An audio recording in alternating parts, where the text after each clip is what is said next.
Good afternoon, everyone. I'd like to encourage you to continue to eat while our program continues. I'm Lori Ropa, and I have the privilege of serving as Executive Director of the ARC, Jefferson, Clear Creek, and Gilpin counties. Thank you so much for joining us today. When I look out, I see so many of you that I know and love, and I feel like I'm talking to my very closest friends. And for those of you who I don't know, I'm sure we'll become friends soon, because the ARC can bring people together in a way that no other organization I've ever met can. Well, we started this afternoon by sharing Garrett's story, and I hope I won't embarrass Garrett too much by saying that I am really excited about the possibility of him serving on our board of directors. He's got some real leadership potential, and I'm not just saying that, Garrett, because you would be my boss when this is all over. Garrett's participation would really bring some fresh energy to the discussion at the board level, but it will also bring something else that's new to the ARC, and that's the perspective of a young adult and one who has actually benefited from the ARC's advocacy training and path planning.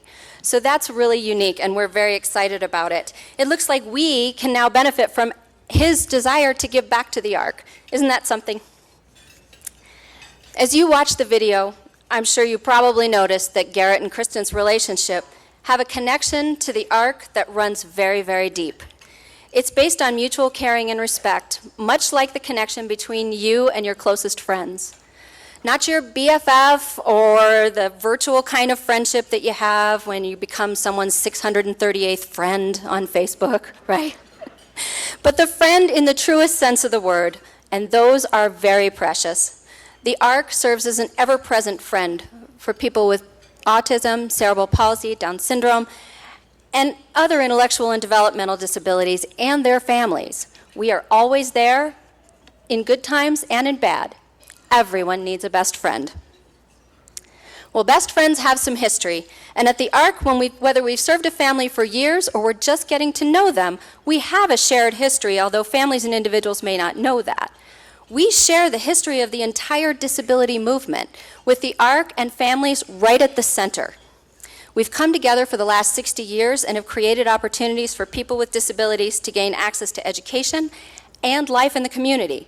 And that history continues to be written today with each interaction, each breakthrough where a student gets the solid supports in the classroom that he needs, or someone is living independently in her own home. Our shared history of struggles and successes will propel us forward into a future where people can achieve their dreams. And another thing about close friends, they're there for each other no matter what. I'd like to share a quick story with you. Recently, Carolyn, who's one of the adults that the ARC advocates for, was diagnosed with breast cancer. Now, unfortunately, this is not at all unusual, and I'm sure that many of you can probably relate to supporting a close friend through this emotional darkness and difficult decisions that have to be made when such a diagnosis comes. I'd like you to imagine for just a moment that your friend has a cognitive disability and she cannot speak for herself, just like Carolyn. Well, with no family, the ARC has been there for her, supporting her from the moment of diagnosis through treatment and beyond. We did the same things for Carolyn that you would do for your very close friend. But though the ARC is there during times that are very tough, we are also there to celebrate life's successes. We were elated when we got the call telling us that 5-year-old Trevor had asked for a cookie, speaking for the very first time at 5 years old. When Brittany graduated from preschool, when Joseph got a part in Family's latest production, when Pam got her first job, and when Josh celebrated his 24th birthday, even when doctors said he would never live to see it. We celebrate with our friends every step of the way, supporting them and cheering them on to the next milestone in their lives. Well, best friends are also a constant, and the ARC is just that. We are a place where people know that they can get understanding, support, and answers, always. Like that special friend that you know that you can pick up the phone at any moment and she'll answer it. The ARC is that friend. Individuals, a family, and a place to go that they can always count on.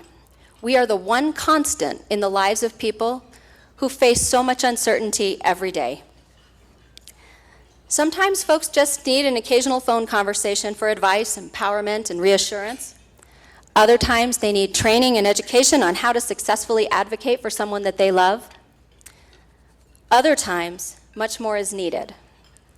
Aiden's family, whom you'll meet in just a few minutes, knows with certainty that they'll have a lifelong relationship with the ARC. For them, and many others like them, having the ARC as a best friend will mean knowing that they can ask for guidance every step of the way, learning what they can do next to help their son. We've been there, and we will always be there at every turn to support them on their journey and make sure Aiden has every opportunity for success. Oh, and one last thing. Best friends also need support to stay strong. We need our community behind us each and every day, making this important work possible, making sure that the ARC will be here over the course of many lifetimes, as there is so much yet to be done.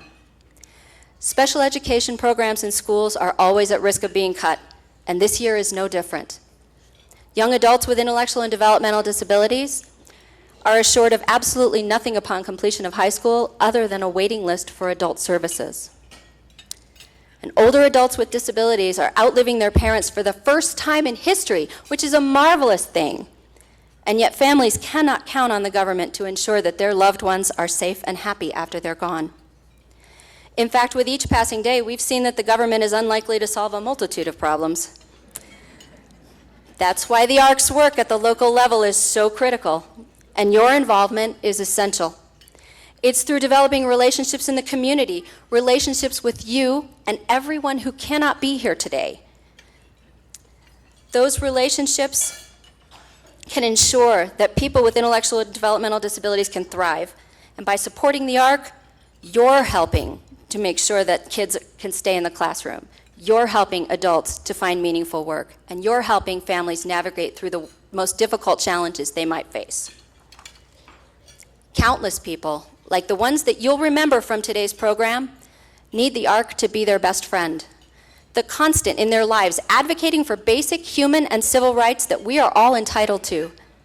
Last year alone, we provided individual advocacy for more than 1,200 people with disabilities and family members, and we anticipate the requests will only increase. Calls for information and training have skyrocketed, and yet we continue to respond with new learning opportunities.